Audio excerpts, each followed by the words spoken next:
Finley to throw. Over the middle, intercepted. Wolford again. Wolford the other way at the 30, the 40. Wolford to midfield. Miles Wolford with the pick. The Heels on the doorstep of an enormous victory. Williams is the running back next to Howe. Play action. Howe will now lob it down the near side. Newsom with a man all over him. Pins the ball against the back of the defender and brings it in. Heels can get a first down at the 3. Howe, pump fake to the right. Now he's going to run to the left. Howe at the 5. Takes the shot. Pinballing off the chains for the touchdown. Howe showing the toughness for 6. Cardinals down 4, 35-31. May has the shotgun snap. Pressure coming. Rolls to the right. Goes to the end zone. Touchdown! Touchdown, Antoine Green! 16 seconds to go. No flag. Snapping it off the 8-yard line. May pulls it, tries to roll it apart. Now he's going to throw it and score! Christian May throws it to Paytor in the end zone for the touchdown. May has thrown it left-handed. Was rolling out on the run and threw it left-handed. Nard fields it at the 26. Heading to the far side. Gio at the 35. Gio, he's at the 50. No, he's not. Yes, he is. Gio, he's going to take it for a touchdown. Are you kidding me?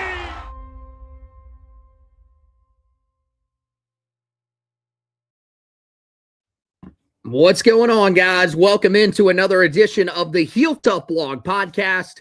It's been a while, but we are back here on this side of things, talking a little Tar Heel football. And really the reason why is, guys, we have not had much information that has come out about spring practice up until this point. Inside Carolina dropped some tidbits about a week ago, and we decided, you know what, we're just going to wait until the end of spring practice to see if there were any other notes that surfaced, any other notes from the scrimmage that Carolina had on Friday. That is the official finish to spring practice. So spring practice is over. That means that no spring game happened this year, no practice like a pro event, none of that stuff. So we're going to get into that here tonight. We're going to talk about the notes that Inside Carolina had on all the different position groups. Basically got every position group except special teams. We'll give you an update on where recruiting is for Carolina, and then also talk about the NFL draft and what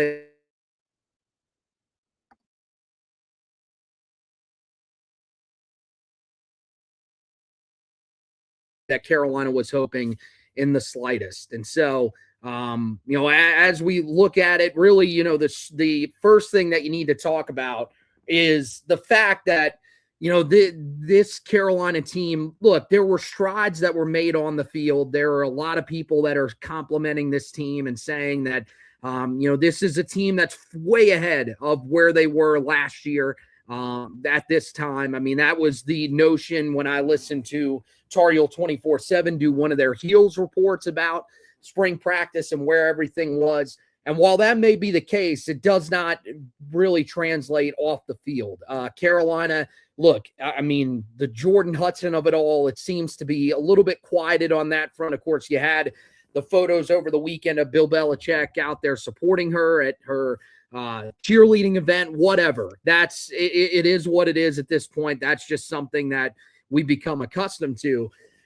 This part of it, though, where you don't end up having a spring game, you don't have an open practice for fans to be able to watch, even for media to be able to watch, just to get a semblance of where this team is at, is I thought, a bad look for this program, especially with where they are at right now. I'm interested, Josh Marlowe, as we welcome you in here tonight.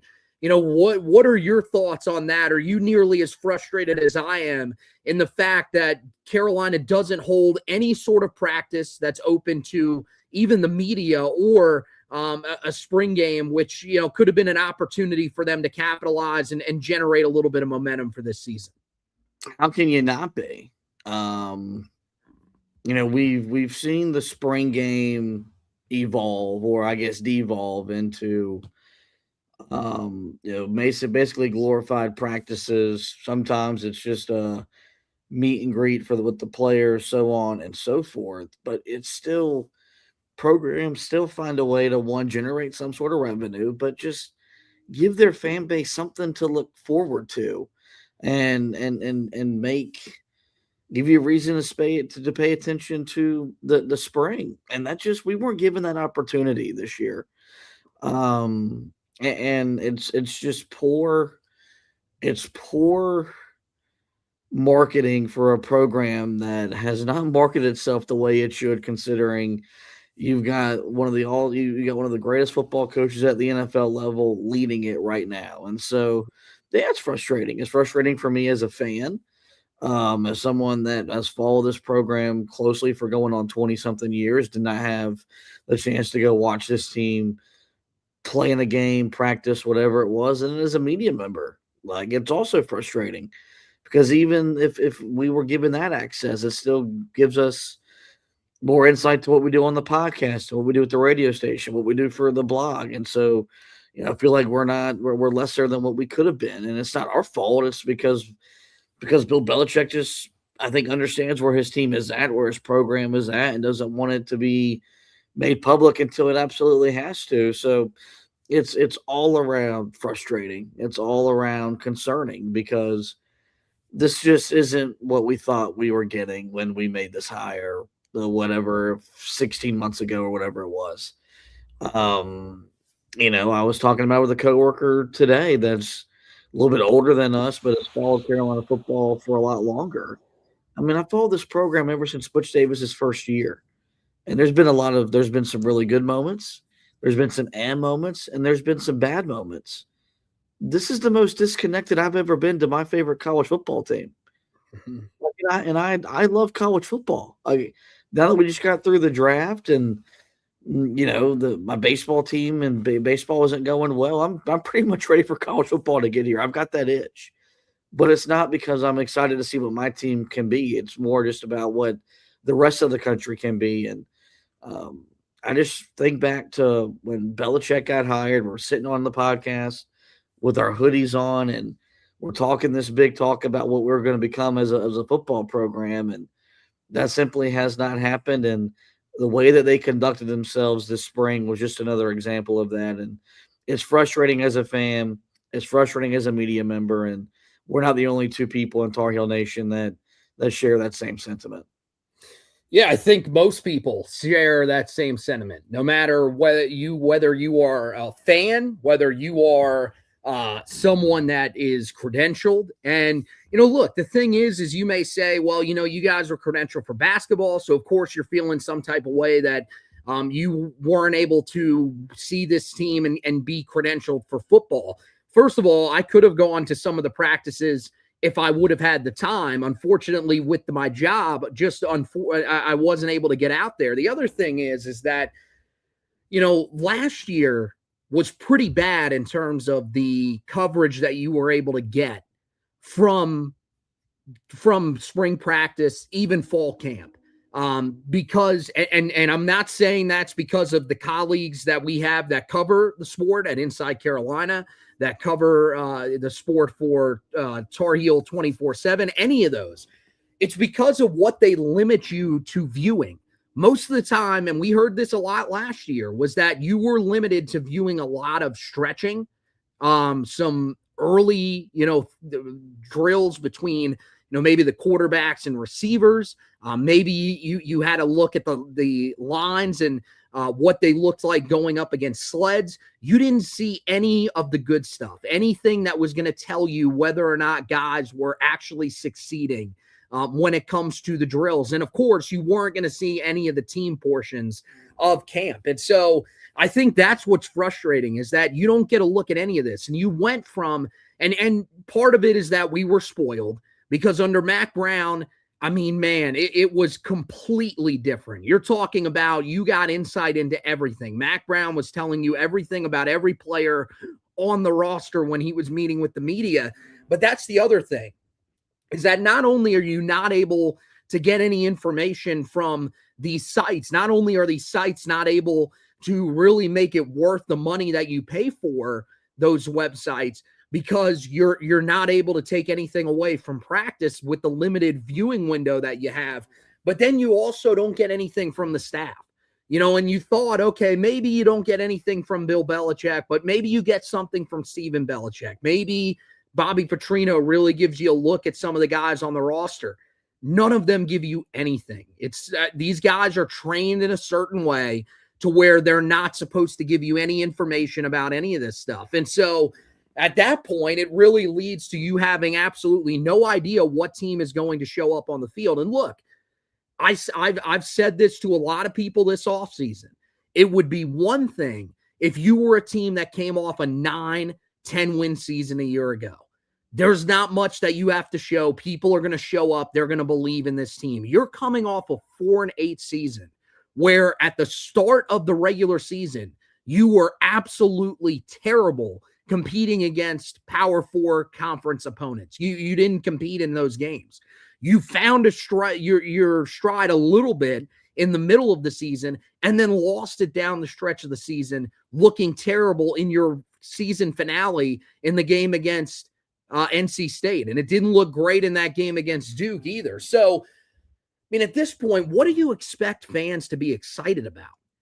How are fans supposed to generate excitement about this team? Yeah, you've got some of the freshmen that are out there that maybe that generates a little bit of excitement, but you would like to be able to see some of these guys. If you could see a guy that's showing out like a Cornell Warren, who we'll talk about here in a minute, maybe some of the young defensive linemen, maybe some of the young defensive backs are sticking out. If you got to look at that, then I think it would make a lot more sense for you to be hyped up about this season. But as we sit right here right now, I find it hard to believe that there are going to be a lot of people that are going to be excited about this season. And I think that first game against at home for Carolina this season, I forget who it's against to start the season. It's the FCS opponent, but I'm blanking on who it is.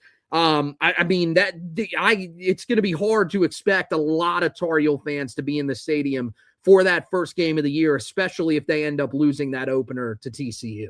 Yeah, and we see a lot of fans that have, talked about not renewing their season tickets. And that's not where we thought we'd be, man. Like last year was supposed to be the foundation year, the launching pad for this program really ascending into national contention. Like that was the expectation after you hired Belichick, was to become relevant in football nationally, not just locally, not just within the ACC, but like he was going to be the guy that finally woke the sleeping giant. Like we've seen what Oregon has become. That's the other sleeping giant that gets talked about a lot in college football. That's an annual CFP program year in, year out. They're gonna produce Heisman Trophy caliber players. They're gonna put a lot of guys in the NFL draft. Carolina's nowhere close to being that. And you may have set the foundation last year going 4-8 to where if you went 4-8 this year, it would probably be hard pressed to be disappointed. Just in terms of where the talent on this roster is, the schedule that Carolina has to go through. And yeah, like it's just, we showed up to, I was at every home game a year ago. Every home game, started with the full crowd, started with an energetic crowd that was empty by the middle of the third quarter.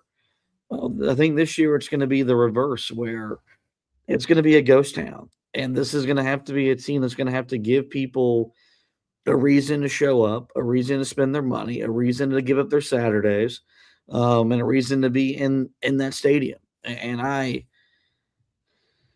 never thought that was possible. Like, I'm still just trying to wrap my mind around where we are as a program.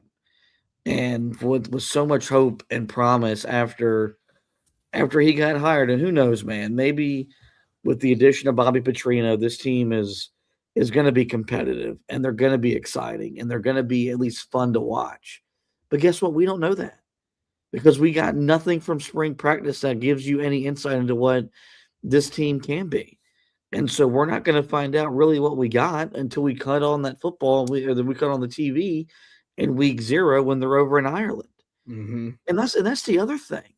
Like, we're trying to sell ticket packages. You're trying to drum up interest for Carolina fans to go on this once of a lifetime trip, overseas and have that experience. Wouldn't that be a lot easier if you knew kind of what kind of football team you were going to get on an airplane to go watch?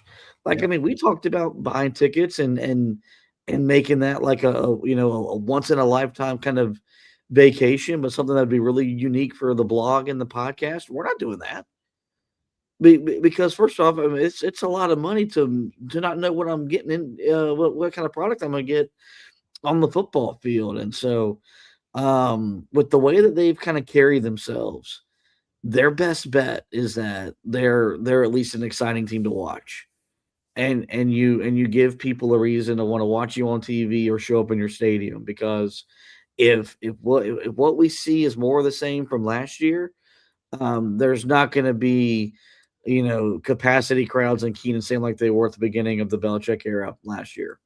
Yeah, there's no way. I mean, guys, I'm going to tell you right now, that game, and thank you, Greg Hughes, who sent it in. I was able to look it up during that time, too. It's East Tennessee State, first game of the year.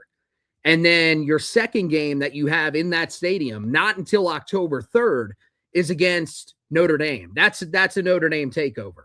Unless there is something dramatic that happens out of the gate, unless Carolina finds a way to start the season 3-0, which I can't see that happening. I can't see them beating TCU, East Tennessee State, and then going on the road to Clemson and finding a way to win. I'll be surprised if that's not a complete takeover by Notre Dame fans. And so that's the thing. I thought if you would have told me that Carolina was here eventually somewhere down the road, wouldn't have been the most shocking thing. You say, look, man, Belichick just doesn't work out at this level. It is what it is. To be here after the first season, I mean, turn back to that first Monday night of the Belichick era and think about where you were then. And not even a year later, think about where you sit right now. Where we're talking about this could be the worst crowds we have ever seen as fans. And look, we're still young fans, so there might be other fans that can point out times where it has been worse. We're really seriously worried about this being the worst crowds we have ever seen. And that's sad, guys, because you're paying a coach $10 million.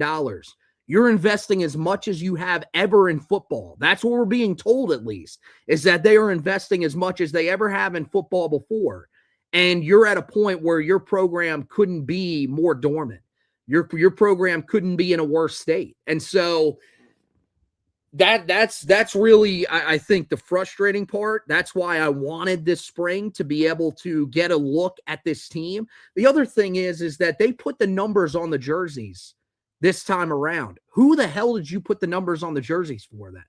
If you weren't going to have a spring game, if you weren't going to have the media out there in any sort of extensive format to be able to get a look at these guys, what did you honestly have the numbers on for? You could have just left them off like you did last year. That was another thing where they dropped the ball last season. Was you had to practice like a pro event. You had, what it basically turned into was a spring game because they did a lot of team drills. Nobody knew who was doing what because they didn't have any numbers on the jerseys. So this is 2 off seasons in a row where it really feels like you've had an opportunity to hype yourself up even more. And maybe last off season they got cocky and felt like they didn't necessarily need to do that.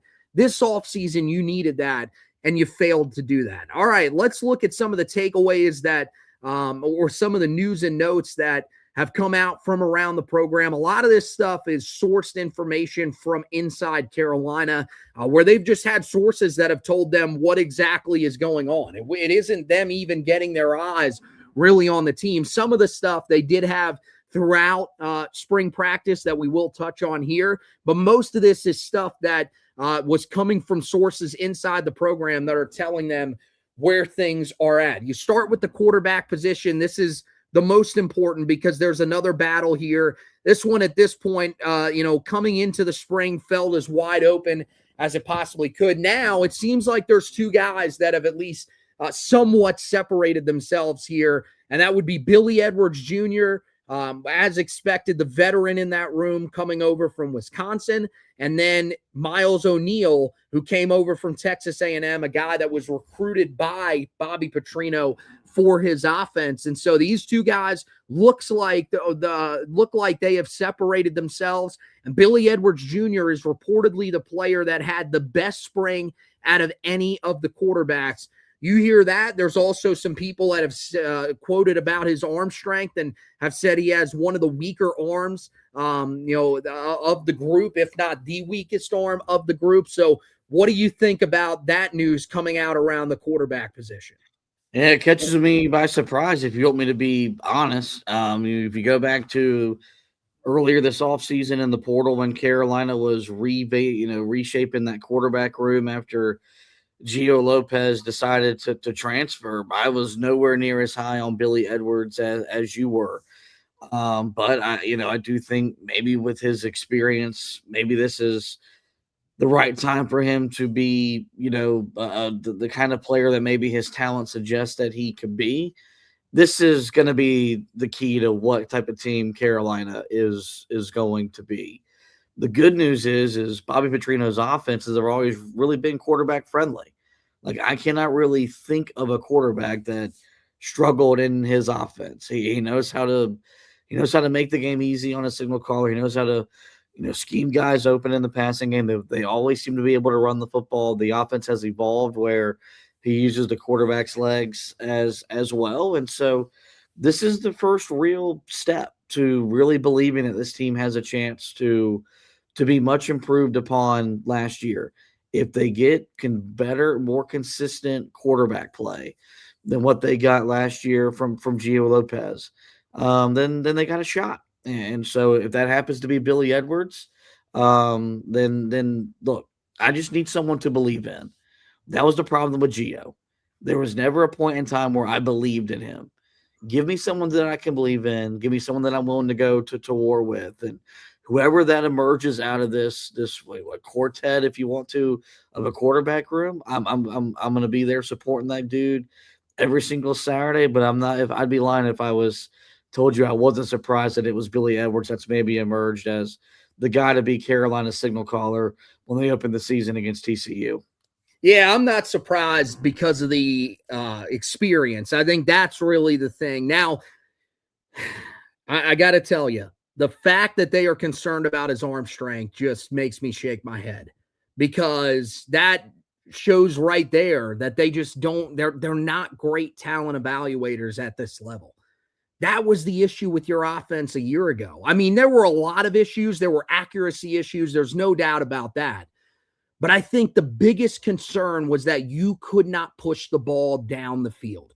You couldn't do it even with Jordan Shipp. Maybe you didn't have the receivers that were able to create separation. You went out and got a guy in Mason Humphrey that you think is going to be able to do that.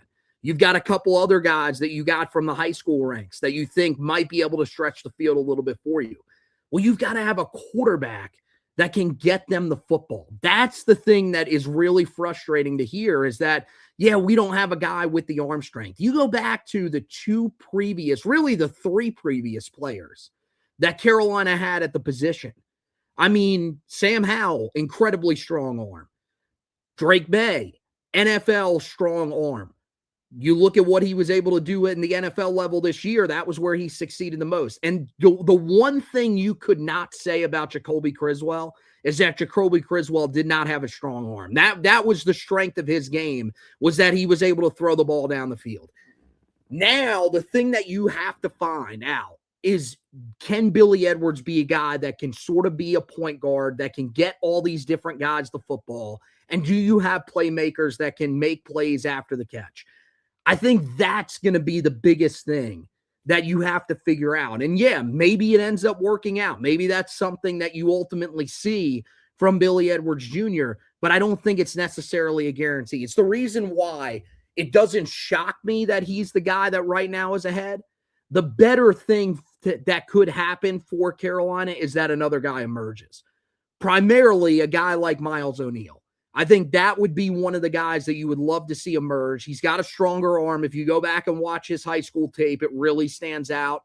You could see it a little bit if you go back and watch the Texas A&M spring game that he played in last year. You sort of get a little bit of a feel for what type of arm strength he has, but really that high school film shows you that it's there, and it should translate to this level.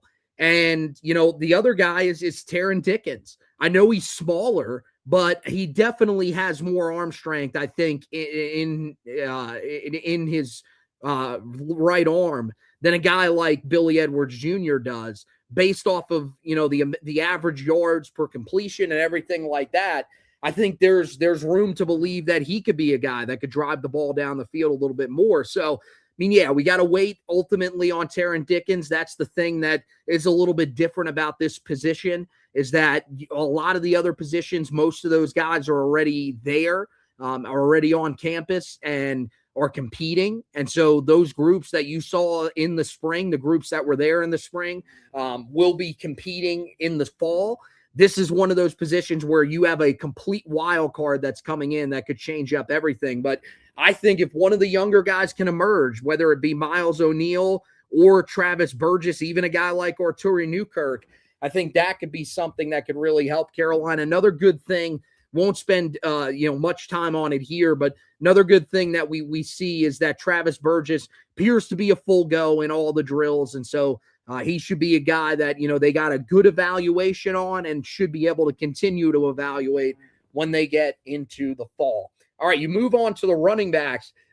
And the name that everybody's been talking about this offseason is Caleb Jackson. This was the guy that was talked about the most before they even got into spring practice. Really one of the guys that shined in the weight room. And even as they've gotten into spring practice, you've seen some news and notes about him whenever they have talked about the actual on-field product. And so it looks like he's making some sort of impression on this staff. You look at the three running backs that Inside Carolina says are standing out. That would be Damon June, Benjamin Hall, and Caleb Jackson, looked at as the top three backs right now. I mean, you hear that, and I think you look at this group, it makes a lot of sense because those are going to be the most veteran guys in the room. But Caleb Jackson's certainly going to have to be more productive than he was in his time at LSU if they're going to have any sort of success in using him out of that backfield this year.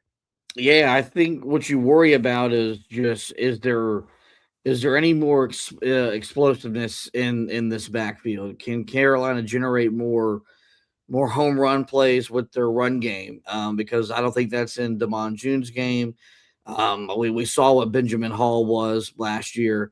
I don't see that guy outrunning, defenses when he gets to the second level. And then for Caleb Jackson, it's just, we got to see him, do something in the Carolina uniform. I think, there were some limited plays. If you go back and look at some film from his transfer portal entry where you could see the potential in him, like you don't get to LSU by accident. So that there's talent, that there's ability. But we said the same thing about Benjamin Hall, and it didn't really translate. He got outproduced by Damon June a year ago. I think Bobby Petrino likes this because I think he wants to be able to run the football to set up all the other stuff he wants to do, especially with his play action passing game. I just wonder, is there going to be a home run threat back there? Do you have some explosiveness? I love having guys that can grind out 3, 4, 5, 6 yards, but what was a big issue for Carolina's offense a year ago? You talked about not having the ability to throw the football down the field, but you also just couldn't turn it to a running back and him, explode for 20, 30, 40 yards and change the way a game was played, flip field position, something like that. So probably not surprised that these are the three names that were being talked about the most here as we come out of spring ball. My one concern is just, do they have the ability to really create some explosive runs? Because as we see in modern college football, it's really hard to just grind out drives with that running game. Michigan was able to do it under Jim Harbaugh, and they were able to win a bunch of Big Ten titles and ultimately win a national championship game. But I feel a whole lot better about this run game if a guy that can be a home run threat emerges in that backfield. Yeah, I mean, that was the one thing that I was talking about, most of the offseason was you needed to have somebody that could make some plays on the edge. Guys like Jalen McGill, that's a guy that looks like he should be able to make plays. 5'10", 200 pounds, should be more athletic than some of the other guys in this system. I mean, the guys you're talking about are Damon June, who we know how he's built, 5'11", 215 pounds, even though that might not seem like the biggest at that size. He's still a guy that, we know is an A-B gap type runner. Same thing with Benjamin Hall, who's 5'11", 235 pounds, guy that's going to, again, at that size is going to really be looking to run through contact. And then Caleb Jackson, 6 foot, 234 pounds. There's nobody that you look at and think can win in the C and D gaps and really cause some issues on the edge for these opposing defenses. And that was one of the things that I think we didn't talk about probably a ton last year, but probably should have. The reason why Carolina wasn't able to run the ball all that successfully, they were predictable. You knew every time it's a handoff inside, they were going to try to churn out some yards on the interior of their offensive line. And that was going to be the way they were going to be successful. Now, part of it, you could attribute that and say, well, the tackles weren't necessarily great. Maybe that's the reason these guys didn't run outside more. Maybe that's it. But you didn't see that speed, that acceleration, that burst that you need to see from guys when they get out to the outside. You just don't see that from a guy like Damon June. You don't see it from a guy like Benjamin Hall. And I don't think you're going to see it from a guy like Caleb Jackson. So somebody has to emerge in that backfield. There's other guys that, could come in and be a factor that I didn't mention. Besides Jalen McGill, maybe it's a guy like Charleston French. Maybe he actually gets a legitimate shot this time around. JoJo Troop, a guy who was in the backfield last year, a little bit smaller, 5'8", 200 pounds, really small, but maybe he gets a shot, or even the true freshman Crew Davis. That's somebody that if he can provide a little bit of explosiveness, maybe that ends up working out. But they need to find somebody that can do that for them in that backfield, because if not, I think it's going to be a lot of what we saw last year, a lot of predictable runs inside the tackles, and ultimately teams are going to be able to shut that down if they just pile into the middle of that defense, especially if they have successful interior defensive lines like we saw Carolina run into as the season went along. You move to the wide receiving core, and this is where things start to get interesting, because this is when we start talking about the freshmen. I thought one of the guys that would really stand out would be CJ Sadler, and he's a guy that is supposedly drawing eyes. But one thing that Inside Carolina said about him that I thought was very interesting is that they said that discipline is said to be an issue with him. I would like to know what exactly that means. Does that mean on the field? Does that mean off the field? I don't know exactly what that means, but I think that's certainly something that needs to be monitored. But another guy that's really starting to stand out, at least from what the reports are from Inside Carolina, is Carnell Warren, another guy, a 4-star in this past class that I think a lot of people really weren't talking much about, but he is the guy that's getting the most buzz amongst the young guys at receiver, and seems to be one of those names that you have to keep an eye on. And with very few guys returning from last year that were major contributors at the wide receiver spot, I think he's got a good chance at this. I saw some people that were speculating what exactly a depth chart would look like. The other starter opposite of Jordan Shipp in this one depth chart that I looked at had Nathan Leacock as Carolina's second receiver on the outside.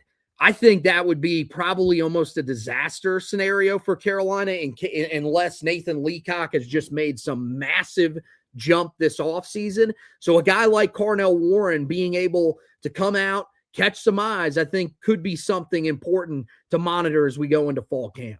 Well, I think it's also important to remember Belichick, for all the gripes and complaints, they had no problem putting young guys on the field last year. Yep.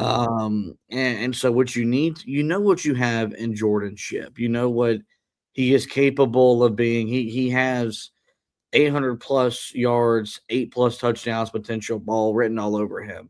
It's can you find guys to build around him in the passing game? That was a big issue a year ago. And so what do? They bring in a handful of freshmen, and they rebuild the room as well with multiple transfers. And so now you've got to find a way to maximize the talent on the roster at this position group. I do think that, I think the short passing game is going to be a big part of what they want to do. So can you get the ball to the guys in space?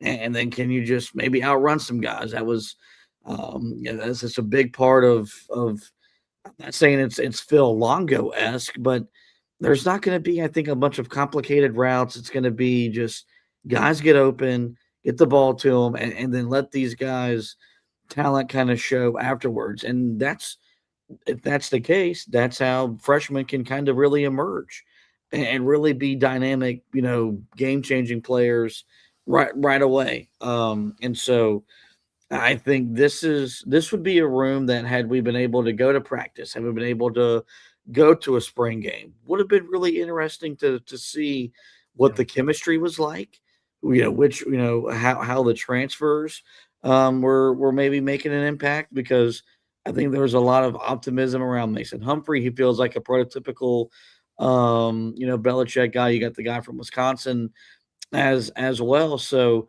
I think this is a room that outside of Jordan Shipp, you need to go into the season open-minded. You don't really know who's going to emerge. I think I feel better about the room than I did a year ago, because I feel better about Carolina's play caller and who's going to be designing the offense. And I think you need to be prepared for maybe freshmen to have a bigger impact than they had a year ago, even if the snap total might be the same. Yeah, I think the other thing is that you look at how these freshmen compare to last year's freshmen that received a lot of playing time. These guys are far more talented than the group that you saw last year, just based off of their pure talent to pure rankings. And you could say, well, how important are high school rankings and everything like that? There are guys all the time that overachieve their rankings. There are. And I still think one thing to really be careful with here is do not discount the fact that guys like Shenard Clower, Madrid Tucker, guys that saw snaps last year can get better. That certainly could happen as the year goes along. But you've got a guy in CJ Sadler who, if he plays in the slot, he's going to be able to create separation like guys there last year just weren't able to do.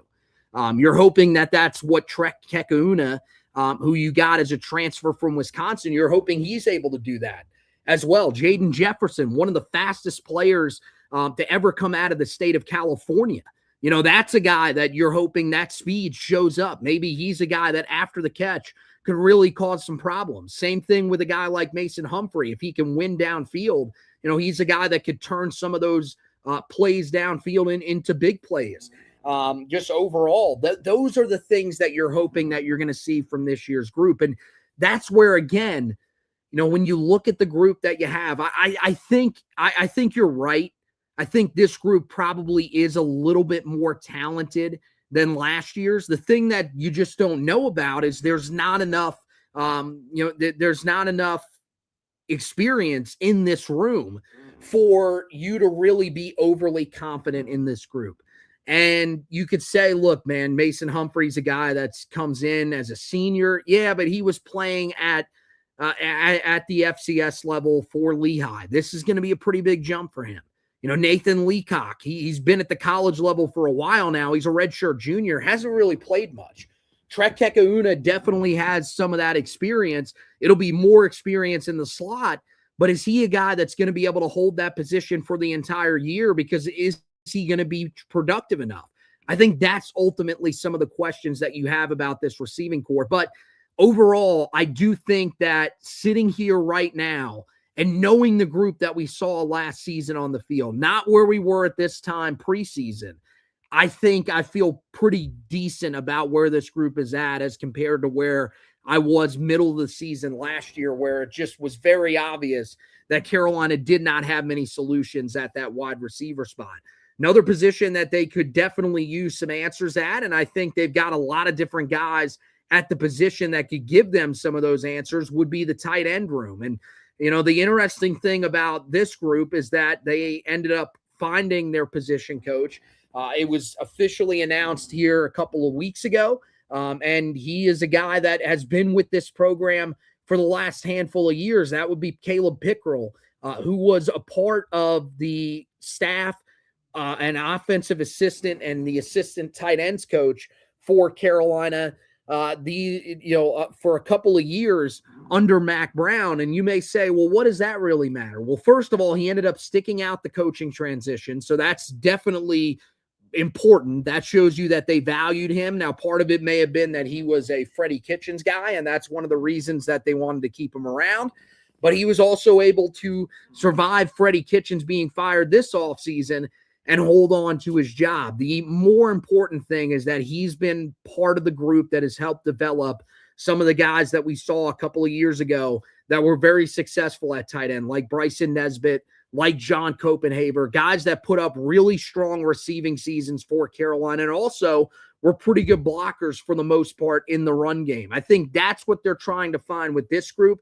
You got some guys that specialize in blocking, like Jelani Thurman, the transfer from Ohio State. He's a veteran, so you expect he's probably going to play a pretty significant amount of snaps.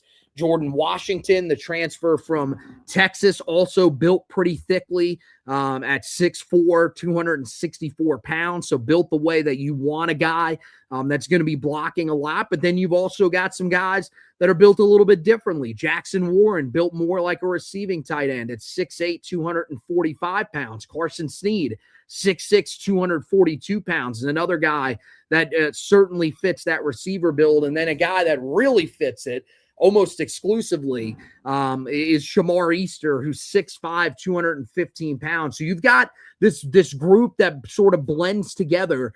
The good news is that the reports that Inside Carolina has gotten, the sources have said that that this group has really had a good spring and probably one of the best groups on the entire team. But now it's about finding the right guys to be able to play those snaps once you get into the season. I think what you like about this room is the versatility that you have. And if you look at, the depth chart, you see 6'4", you see 6'8", 6'6", 6'6", 6'2", 6'6", 6'6". That's a pretty big room. And they've also got the weight to go along with it. So what that means is you have guys that could help you in the run game as blockers. If you ever had to go max protection, you had to use those guys as blockers as well. But you also like those size because that's a good, just a catch radius target for your quarterback. And I think we always know that a tight end is a quarterback's best friend, safety valve. And I think you just like having that size at that position. And so I think this is a position really because you see the talent in there, especially for some of the transfers that have come from some big time programs. Just fascinated to see how does Bobby Petrino maximize it. For a tight end coach to be your offensive coordinator and your play caller last year, didn't feel like he maximized the tight end room all that well. I think there is potential here. This was a position that I harped on so much under the Mac Brown era when you had Phil Longo and you had Chip Lindsey. It never felt like they really maximized that room in the ways that you wanted them to with some guys that came through the program. I don't know if there's someone on the roster that's as good as maybe Bryson Nesbitt was projected to be a few years ago, but I do like what the room has to offer from a blocking perspective. It's can someone emerge as maybe that third down that third down target. I think this will be a room that they'll be willing to rotate guys, play guys to see who does emerge. But I think you got to like the talent, you got to like the depth there. You just need one or two guys to really emerge as tight end one, tight end two. Yeah, I think, and again, I think this group is much further ahead than last year's group. You look at last year's group, I mean, Jordan Owens was your best tight end, and Jordan Owens was a guy that wasn't even really productive necessarily at the FCS level.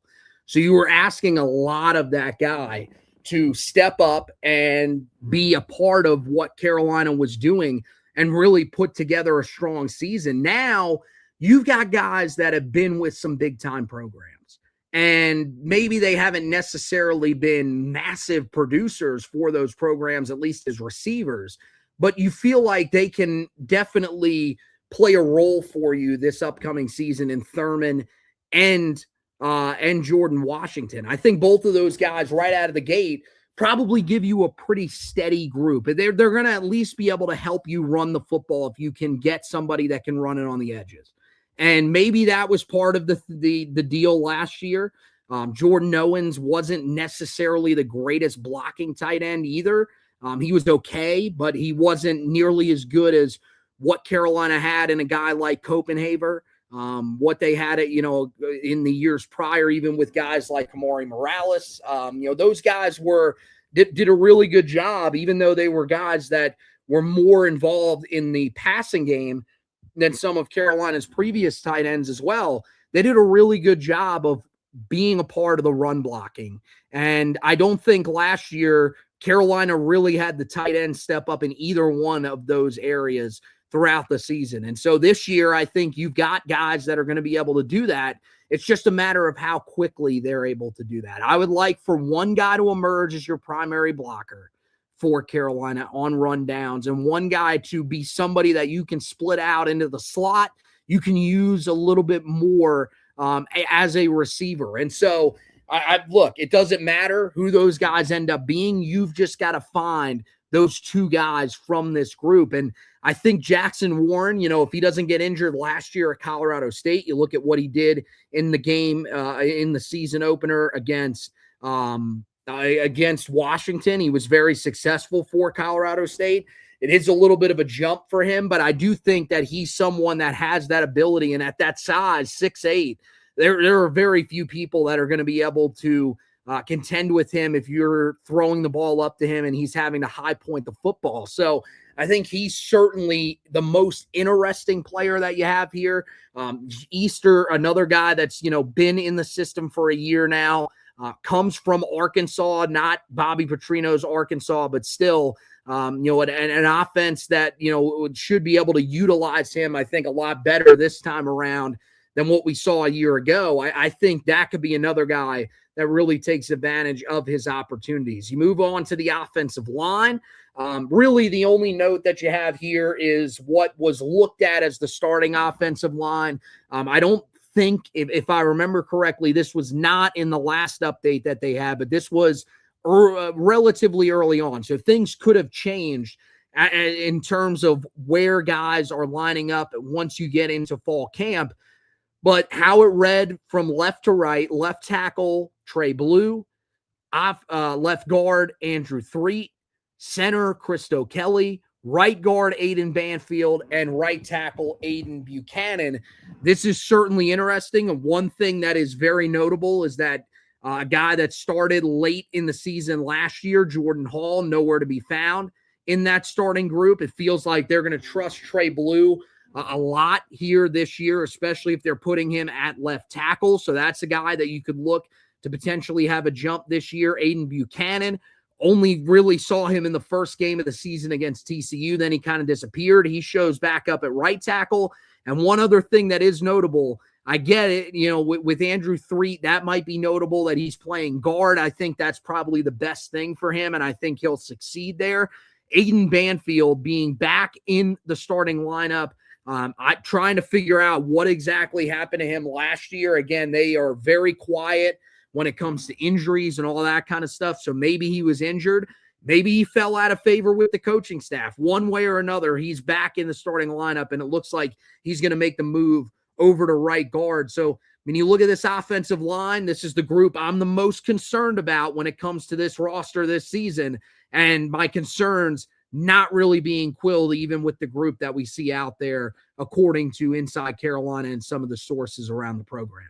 Yeah, this will be they could come out and tell us they look like the 90s Cowboys offensive line, and I'll have to see it before I believe it. I think, you go back to Banfield's freshman season, you saw glimpses and you saw potential. Like he had some blocks, I believe, in that road win that Carolina had to start that year at Minnesota that really helped them grind out that win, right? And so you were like, God, this guy could really, you felt really positive about what he could develop into as an offensive lineman. And then for whatever reason last year, dude didn't play.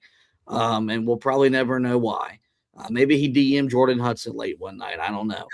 Then you get Christo Kelly, and I think just the having that guy on the field, how important that could be. I think it also just do some dividend, provide so much for Carolina's offensive line. It cannot be as bad as it was a year ago, right? But I feel like we've been saying that every single year since Mac Brown came back. Like this offensive line will play well, and then they get worn down. And it was a big reason why you had end of season collapses with Drake May. With the problem last year was they felt like they weren't. They felt like they just didn't have any quickness to them. It felt like it was a very plodding offensive line that struggled to get to the second level. You had some big tackles, but they weren't able to provide the pocket for your small quarterback. You look at these guys that you mentioned. All of them are roughly 6'3" or taller. All of them weigh 305 pounds or more. So Carolina feels a little bit bigger up front in terms of their weight. Can they impose their will? And can we start doing to teams what teams do to us, where their defensive line wears down our offensive line? But there's going to be doubts. There's going to be concerns there. You've got to find some answers, I think, at both your tackle spots moving forward. But I think that with Banfield back, with Christo Kelly set to play, I think you feel really good about those two pieces. It's just really solidifying that offensive line, because it doesn't matter what you did at quarterback in the portal, what you did in the running back room, how much better we feel about the wide receiver room. If Carolina's offensive line is going to be more of the same what it's been here recently, they're not going to take that step forward. They're going to have to take for this team to be competitive. Yeah, I mean, I'm going to tell you, you've got more confidence in this line than I even do. And that's really saying something. I don't even know, with Banfield, I've got to figure out what exactly happened. He wasn't overly effective last year when he was in there. And I thought that was part of the reason why you didn't see him for most of the remainder of the year. Now, again, it might have been one of those situations where he did end up getting injured and they were trying to sort of work him back. It wasn't a season-ending injury, where when you do have a season-ending injury, you are told to report those. So maybe it was one where they were trying to work him back for most of the year and it just never worked out. I don't know exactly what you're getting. And even if it was an injury and they still feel that they can trust him, they're moving him over to right guard. That's a different position that he's playing than when he was playing at left guard. So how easy does he make that transition? I think that's going to be important. Still, he's one of the guys that I trust the most. Christo Kelly, one of the guys that I trust the most. Christo Kelly played 18 snaps last year for Carolina. That's it. And prior to that, where did he play at? He was an FCS player at Holy Cross. So is he a guy that's really going to come in and burn it up for Carolina on the offensive line? Is he going to be as sure of a thing as what Carolina has had in recent years with guys like Corey Gaynor, Austin Blasky, even, to a point, once you got late in the season last year, what you got, at least in pass protection, from Chad Lindbergh? Can he be what those guys were? And can he improve as a run blocker over what we saw from Chad Lindbergh last season? Andrew Threet, question mark coming over from Charleston Southern. Is he a guy that really makes some waves here for Carolina when he shows up? And then you're banking on the tackles. That's the area that I'm most fearful. I think that Trey Ballou is a guy that has some nice upside. I liked him when Carolina brought him in and held on to him last year as part of that freshman class. But asking him to play left tackle after not playing a year ago is asking a lot. And it means that The rest of this group really hasn't necessarily shown out. They didn't go out and get a big name out of the transfer portal that you could plug in at the tackle spot. And that's the same thing for Aiden Buchanan. So you're banking on guys that the staff thinks has upside. They really thought highly of Aiden Buchanan last offseason, and that's the reason why once we got to the preseason, we started hearing buzz about him. And he was a guy that ended up starting the season opener. But is he going to be more comfortable at right tackle? I think that's going to be important for Carolina. So this is a group that you got to wait and find out with. But going in, my confidence is going to be pretty low in this group. It's going to be one of those ones that you have to see it in order to believe it. You get to the defensive line. This is one group that I think you can actually believe in, and for good reason. I think the edge rusher group, they've received rave reviews so far, and I think that's for good reason. I think that certainly is a group that you expect to have a pretty big season this year when you bring back Milcard Abujide, a guy who looks like he's going to be your one guy that could potentially get drafted next season, at least is going to show up on draft boards to start the season. Probably is your best defender just overall. And then, Donovan Hoylett, who you got as a transfer from Richmond, that was looked at as one of your best, if not your best, defensive transfer pickup for Carolina there. Not to mention Jalen Harvey, a young guy out of Penn State that people like a lot as well. So I think that edge rusher group, that's probably the reason to be most confident in what this defensive line group throws out there as it begins fall camp.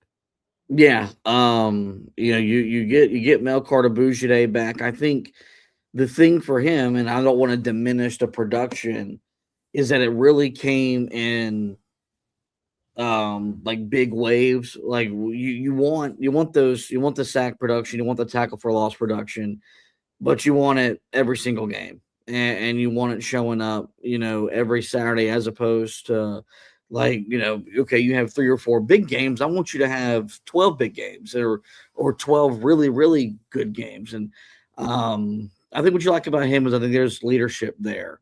That I know he was up at the podium at one point during spring ball, and he just talked about why he stayed and why he wanted to come back and really be a part of building this program up. He's maybe the easiest guy outside of Jordan Shipp on this roster to root for.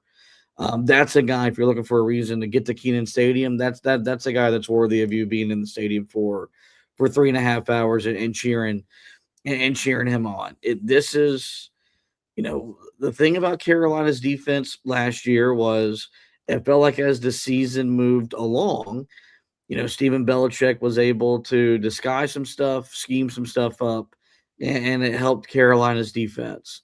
Problem was they got worn down at the end of the year. And you go back to those 3 losses at the end of the season, all the in-state opponents. What was the common theme in those 3 games? Those teams' ability to run the football and just wear Carolina down up front. And so I think that's going to be the challenge for these guys is, can they be a little bit stronger in the run game? I don't know if the linebacker room is as good as it was a year ago. It's going to be a little bit more onus on you to be difference makers in that department as well. But I'm with you. I do think, this is year 2 of this system. You're not having to go through a change like you're having to on the offensive side of the football. The defense is always ahead of the offense, is the common cliche coming out of spring practice. You brought in some highly regarded freshmen as well. So I think I like the way this room is made up. You've got an established pass rusher. Can you get that second guy so he's not being double teamed every time out there? But I think the big challenge for them is become a little bit more stiffer in that run game, not being worn down. But I think this defensive line is in a really good spot and could be what leads a defense that's going to have to be more of what we saw last year. I think for this team to be competitive most Saturdays and really put this program in a position to compete for a bowl game. Well, one thing that it might be interesting there, you mentioned that usually the defense is ahead of the offense.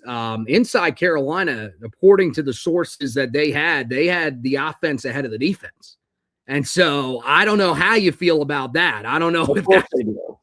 yeah, I don't know. I don't know. And look, that might not be the worst thing, guys. It might not. It might be that Bobby Petrino is just that good of a coordinator that he is really standing out. But the other thing is that it could mean that there are some areas that this defense has to shore up in. You know, the edge rusher group is one that I don't necessarily worry about because, yeah, I believe that Milcard is going to be able to become a little more consistent. It'd be what last year felt like. And look, I will say it. I am someone that was very critical of him during his time here. And now I miss the type of production that he brought. If you could have somebody that was bringing the type of production that he brought year in and year out, then you would feel pretty good. That was Tamon Fox. That was a guy we were very hard on here. And we said, look, man, he's a guy that gets a lot of these sacks and bursts.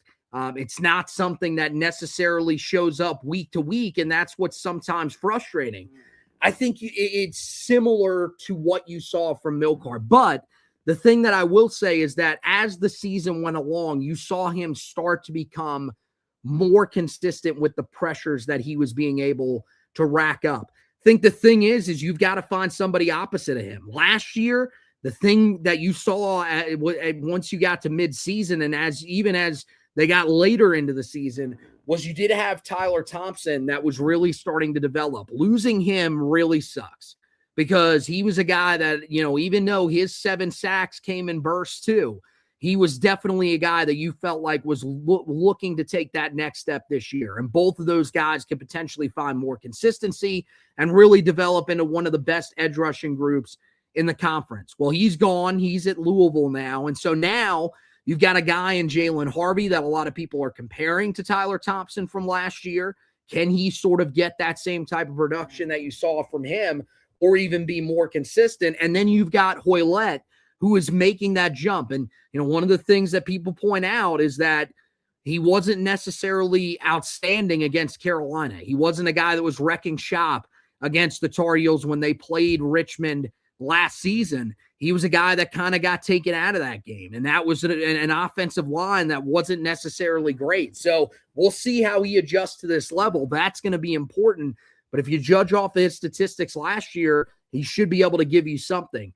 You mentioned the run game. That's going to be on the interior of the defensive line mostly. I think, yes, the guys on the edge have to be more consistent in the run game as well. But I think really a lot of the issues that Carolina had late last season, and it started in that game against Stanford, a team that was a power run group and wanted to run it right up the middle.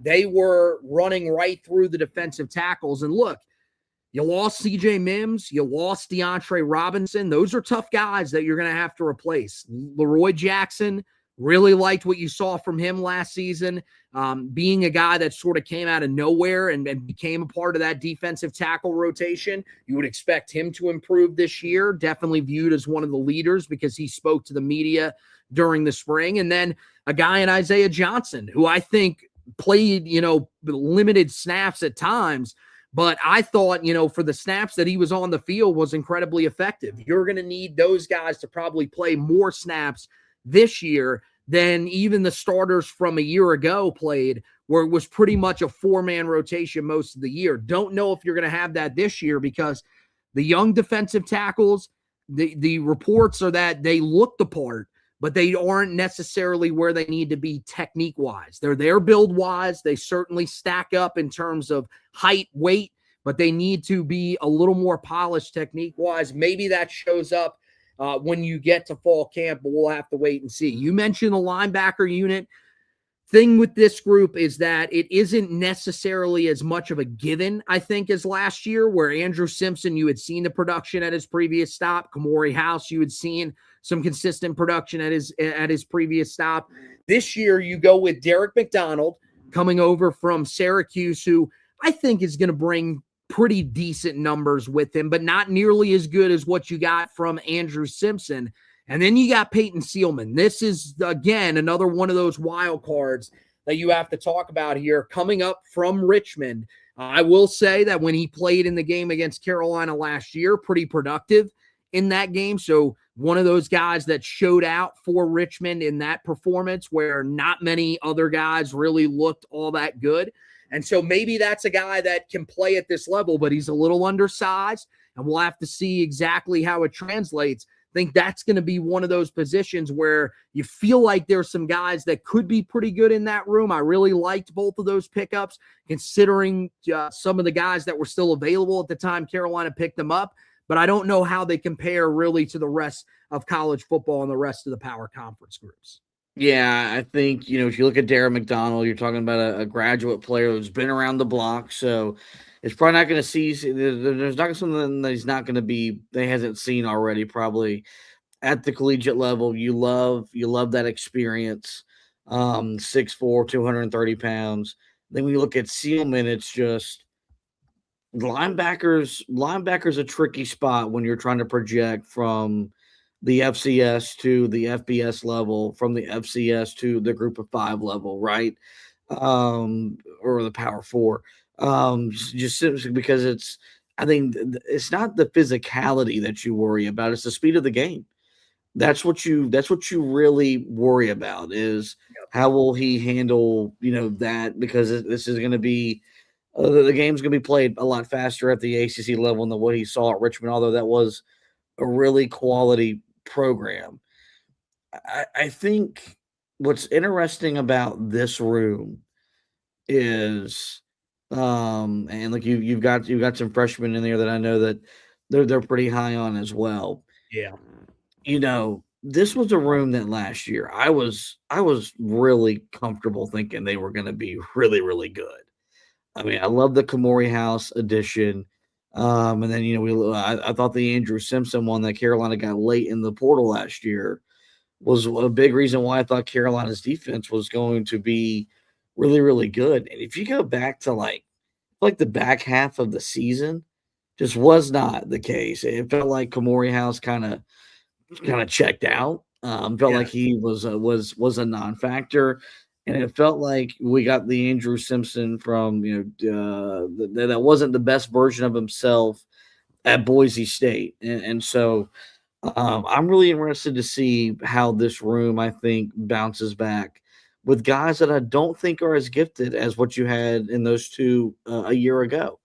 Of course, I think if the defensive line does their job and they feel they're better in their run fits, I think you'll see Carolina's linebackers making plays closer to the line of scrimmage as opposed to 6-7 yards down the field. I have no doubt that Darren McDonald is going to be a productive player for Carolina every Saturday.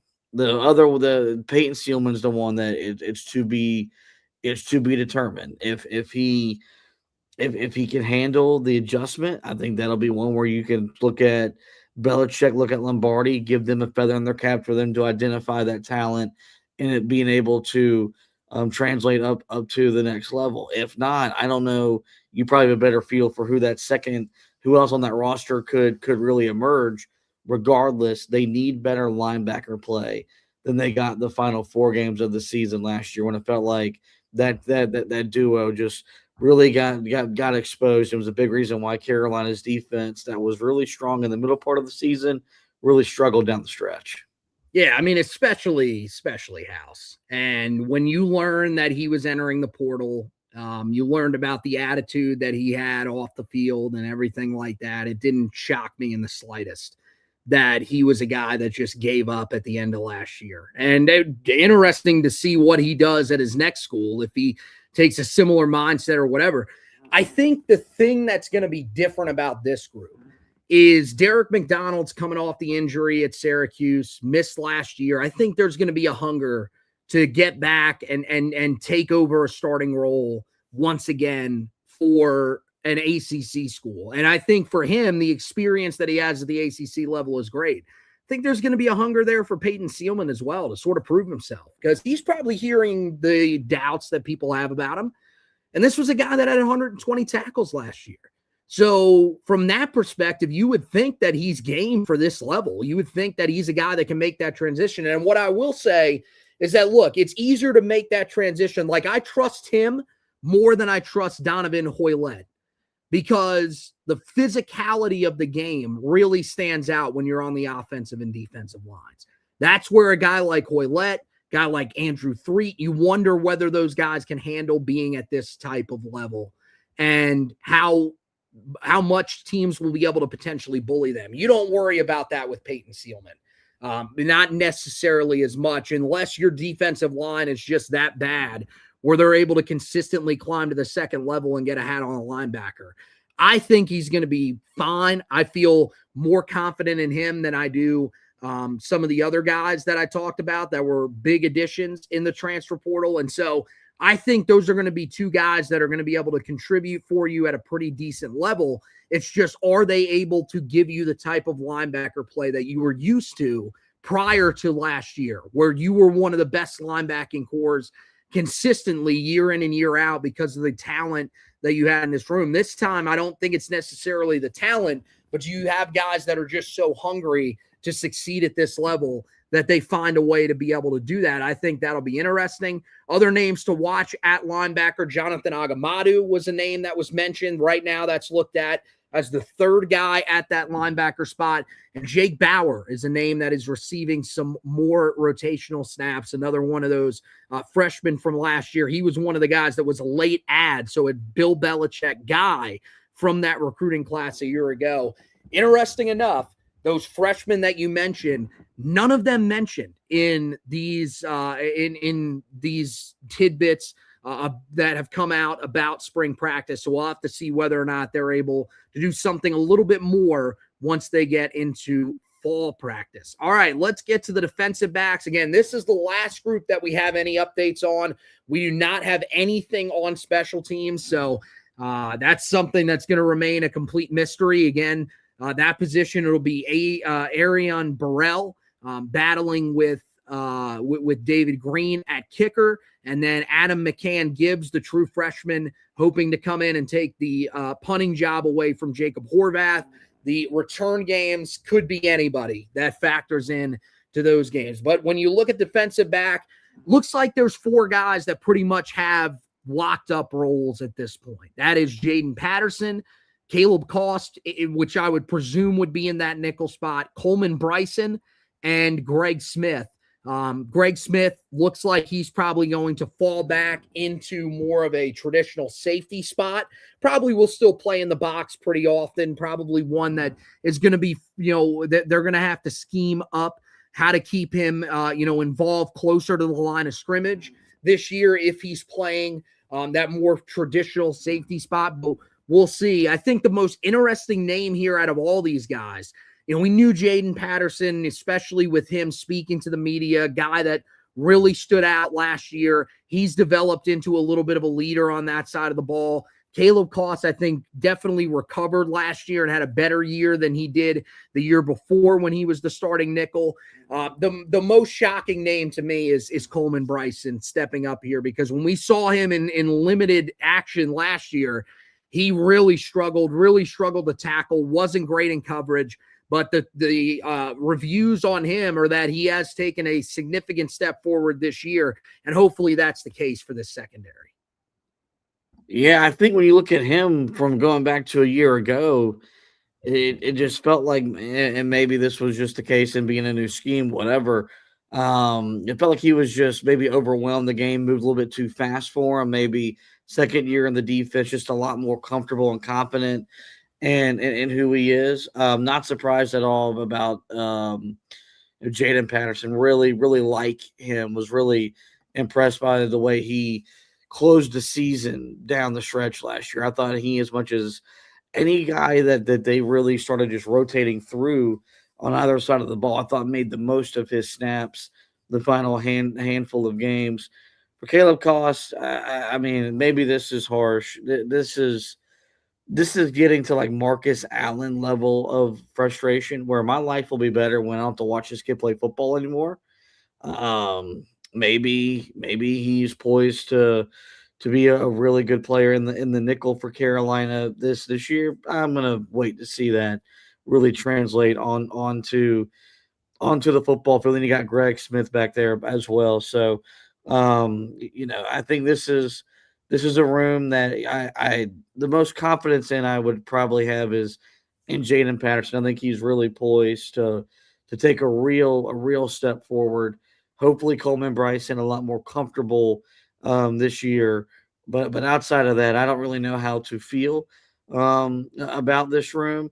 It cannot be as bad as it was at times last year when, we saw Will Hardy. I mean, some of the plays he made in that Clemson game were absolutely dumbfounding.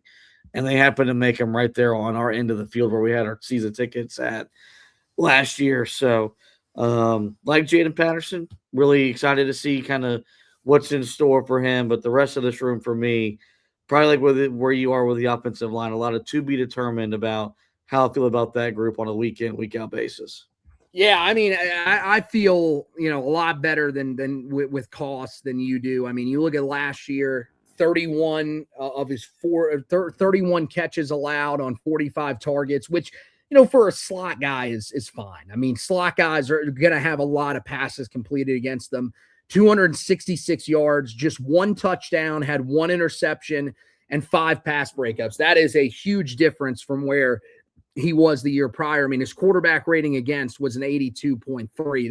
That's a pretty solid number. That's something that you like. If he can reproduce that again this year, I think, especially if the safeties are a little bit more consistent than they were last year, then I think you can feel a lot better about that. I'm a little concerned with Coleman Bryson still. I need to see it before I can believe it with him. That's a guy that I'm going to go into the opener really fearing.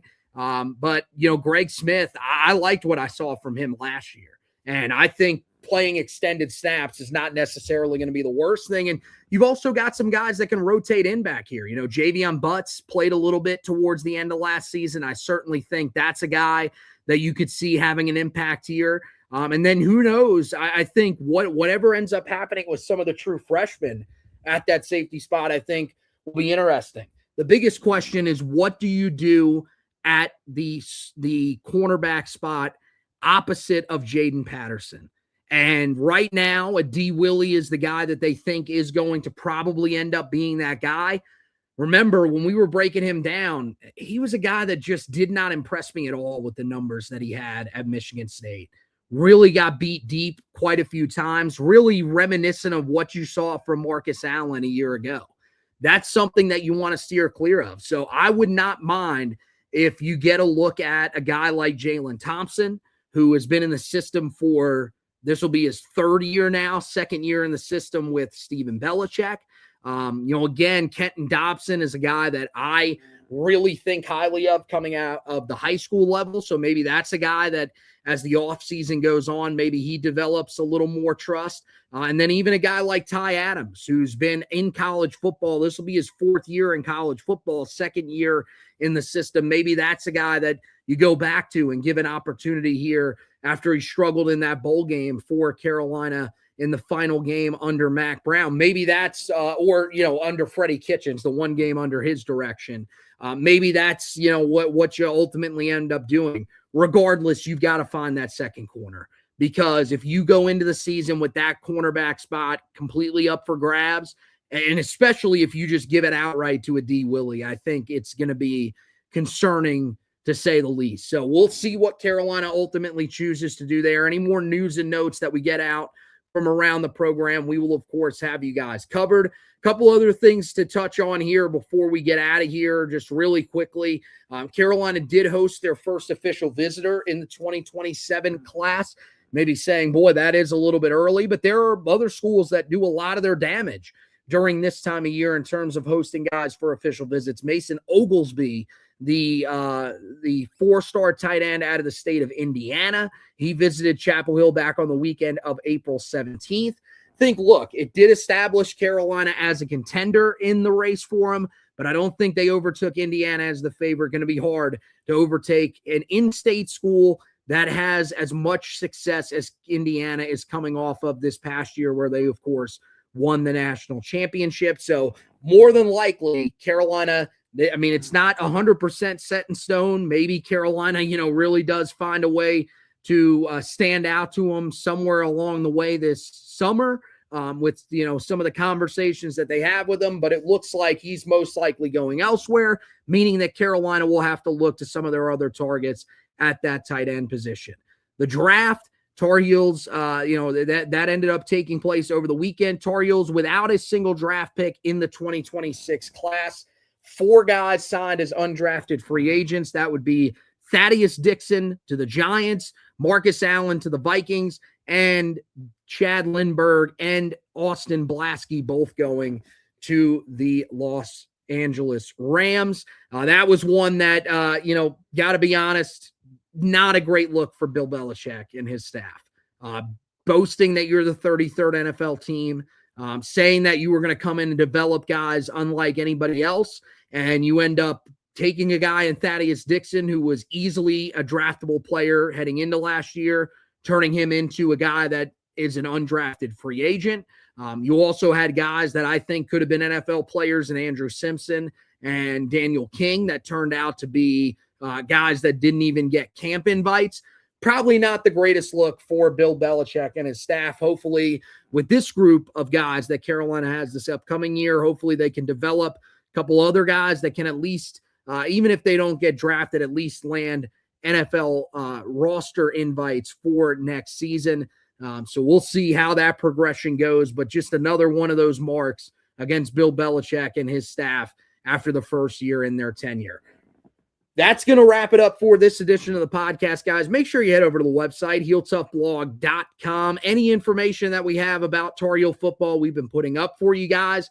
Again, a lot of the stuff that, we talked about here tonight, you may say, why didn't you write an article about that?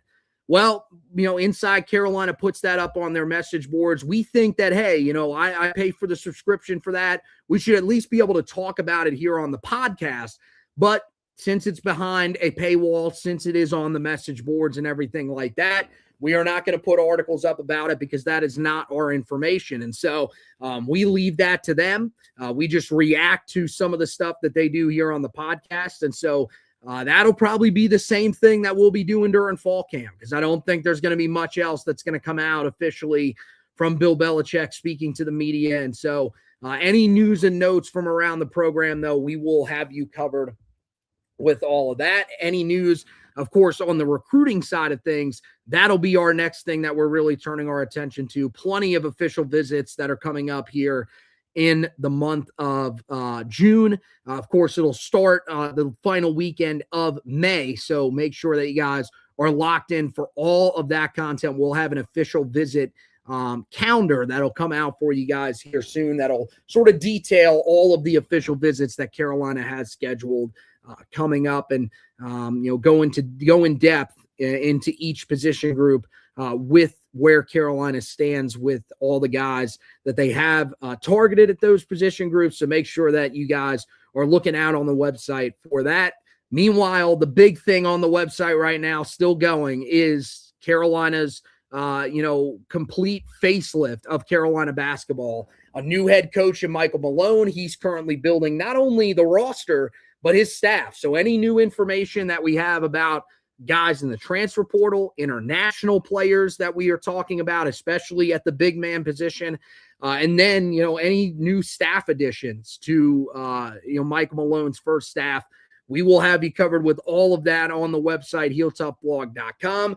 Meanwhile, when it comes to the podcast, anywhere you get your podcast, and then also, of course, on the Twitter, Facebook, and YouTube pages, you can watch the live editions of the show. Every football podcast is live. Every basketball podcast is live for you guys at this point. So make sure that you are subscribed over there on that YouTube channel so you don't miss any of the editions of the show. And make sure you follow us on Twitter. Give us a like over there on Facebook. We would greatly appreciate that. But that's going to wrap it up for tonight's edition of the podcast.